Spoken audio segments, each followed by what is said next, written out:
Hello and welcome to a new episode on Sadhana World Foundation. As you know, we care about crafting young lives. We present stories and incidents from our day-to-day life and connect them with the wisdom which is embedded in our ancient texts.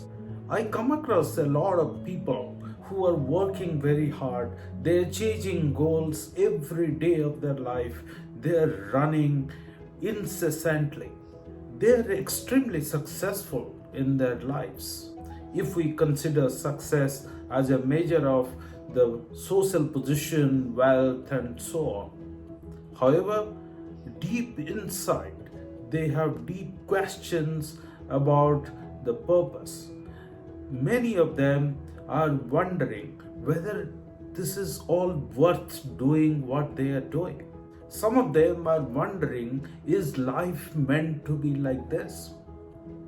Right from our childhood, we are told, our teachers tell us, our seniors tell us, our parents tell us, that we must plan our life well, we must work hard, we must have lofty goals, we must chase them, we must achieve those to become successful in life. That probably is the formula which gets embedded deep inside us. And when we start in our colleges, universities, or at our workplaces, in our day-to-day work life, family life, we all tend to chase goals. Life is meaningless without these goals. But do we really enjoy that change? Do we really find fulfillment in that journey? Very often, when people reach one milestone, there are 5 other milestones which are lying ahead of them, and they are again in a sense of being late to achieve those milestones. And they are wondering how they can get up again and start changing those 5 milestones which are lying ahead of them. That's our life today. Is this all worth it? That's the question that I am raising today. When we look at Srimad Bhagavad Gita, Arjuna in the battlefield raises that question. Is it worth fighting the battle that he was facing against his cousins, against his seniors, against all the people that he revered, he respected in his life? And Lord Sri Krishna tells him that he must detach himself from the concept of the results. His mind was getting weighed down by the probable outcomes of the battle. He gets the guidance, the divine guidance, to keep acting based on the moral compass that he has been given or he has nurtured over a period of time. He cannot control the outcomes. Very deep knowledge, very deep insight and guidance. Many of us actually get into a trouble while we are chasing those ambitions, because we are extremely connected with the probable outcomes of reaching certain milestones. The journey itself becomes so stressful. The journey towards the milestone becomes so stressful because we are always in a sense of lack of fulfillment. We are always thinking that what would happen if I don't reach there? We are thinking, what would happen if I get there late? What would happen if there are many other people who reach before me, and so on? That creates the stress. Can we make our life like Arjun made the decision in the battlefield to go ahead with the battle without thinking about the outcomes of the battle? He thought that the battle is worth fighting because it is his duty and he must do it joyfully and do it dutifully. That was the guidance, that was the philosophy with which he started the process. His dilemma got over. Think of Gautam Buddha.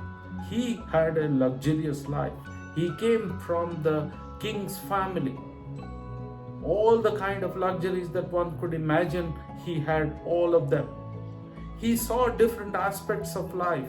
He went into meditation, he went into prayers and whatnot. And then he gets the enlightenment that life is not about staying in luxury, neither it is to stay as an ascetic.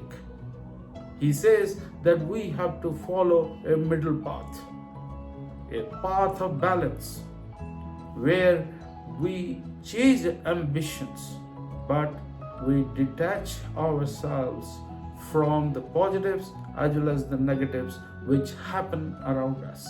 Now think of the Ramayana. We all have heard of King Janaka, the father-in-law of Lord Ram, Sita's father, the king of Mithila, was known as Rajarshi. Many of us might not have thought of this concept of Rajarshi. He was the king, at the same time he was the rishi. He didn't go to the cave, he didn't go to the forest. He was not in deep meditation every day. He was ruling the kingdom. He was extremely busy and he had goals to change.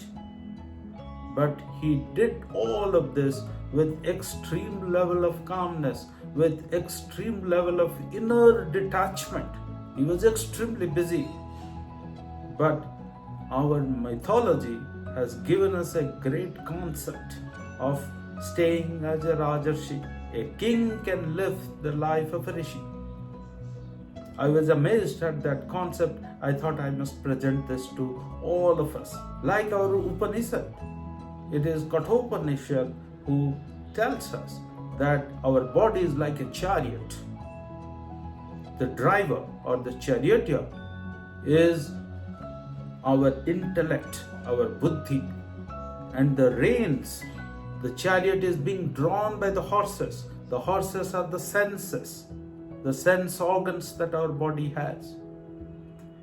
And the intellect, which is the driver or the charioteer, is controlling those senses, those horses, using the reins. The reins are the mind of our body. And the self is actually the passenger who's being driven by the intellect with the help of the mind, using those horses which are the senses.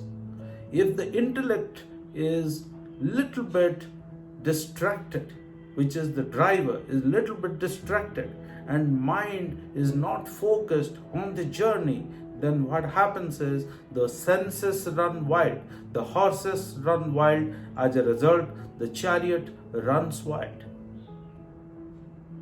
So, ladies and gentlemen, excellent deep insights which are available for all of us. Let's think deeply about it.